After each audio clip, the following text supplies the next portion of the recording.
Notre civilisation occidentale est-elle désirable? La question flotte dans notre époque comme une voile fatiguée sur une mer agitée. Elle dérange parce qu'elle nous oblige à regarder derrière les façades lumineuses que nous érigeons avec application, celle de la liberté, de l'égalité, de la tolérance, du progrès. Nous aimons nous raconter comme le continent des droits humains, des lumières et de l'émancipation. Pourtant, sous les grands mots gravés dans le marbre des institutions, il y a parfois la poussière très humaine de nos contradictions. L'Occident se rêve universel.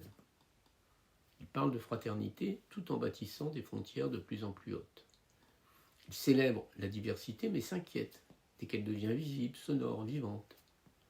Il proclame l'accueil tout en exigeant, souvent à demi-mot, que celui qui arrive cesse peu à peu d'être lui-même pour devenir un reflet acceptable de nous-mêmes. Nous disons volontiers « intégrez-vous », mais derrière cette injonction se cache parfois une demande plus rude. Ressemblez-nous. Il existe là un paradoxe discret mais cruel.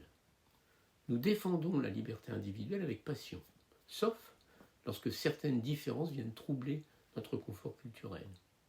Nous voulons l'ouverture, mais une ouverture ordonnée, tempérée, qui ne dérange ni nos habitudes ni nos certitudes.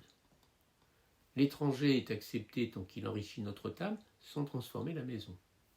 Or, une civilisation qui n'accepte les autres qu'à condition qu'ils se dissolvent en elle finit par confondre intégration et effacement. Pourtant, aucune culture n'a jamais grandi dans le refus de l'altérité. Les civilisations sont des fleuves nourris d'affluents multiples. Ce que nous appelons aujourd'hui occidental est lui-même un tissage immense, la philosophie grecque, le droit romain, les mathématiques arabes, les héritages juifs et chrétiens, les sciences venues d'ailleurs, les migrations, les échanges commerciaux, les guerres même. L'identité pure est un mythe de nostalgique. Une civilisation vivante n'est jamais immobile. Elle respire, emprunte, transforme et se transforme. Mais notre époque porte une fatigue singulière. Beaucoup sentent obscurément que les promesses occidentales se fissurent. Nous avons produit une abondance matérielle inédite et pourtant, la solitude gagne du terrain. Nous parlons de connexion, tandis que les êtres se croisent sans se regarder. Nous vantons l'épanouissement personnel dans des sociétés où l'anxiété devient presque une langue commune. Nous avons multiplié les moyens de vivre sans toujours savoir pourquoi vivre ensemble. Alors la question devient plus profonde. Une civilisation est-elle désirable seulement parce qu'elle est prospère? Ou doit-elle offrir davantage qu'un confort, un sens, une capacité à faire communauté, une place pour la fragilité humaine? L'Occident conserve des trésors immenses.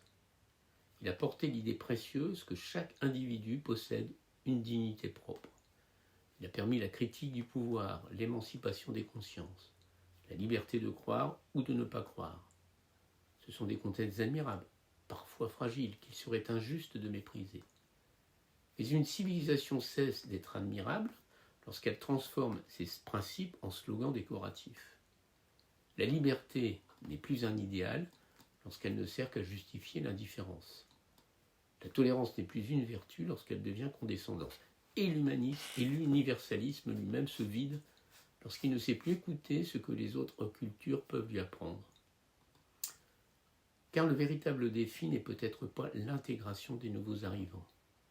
Il est peut-être notre propre capacité à accepter que leur présence nous transforme aussi. Nous parlons souvent de transmission à sens unique, comme si accueillir signifiait uniquement enseigner notre manière de vivre. Or, toute rencontre authentique modifie les deux visages qui se regardent. Une civilisation désirable n'est pas celle qui impose son modèle avec assurance, mais celle qui possède assez de confiance en elle pour évoluer sans se renier. Les arbres les plus solides ne sont pas ceux qui refusent le vent, ce sont ceux qui savent plier sans se rompre.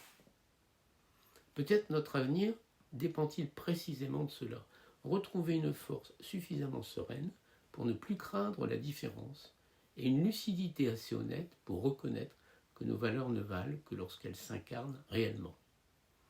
Une civilisation n'est pas jugée à ses discours, mais à la manière dont elle accueille l'humain lorsqu'il frappe à sa porte.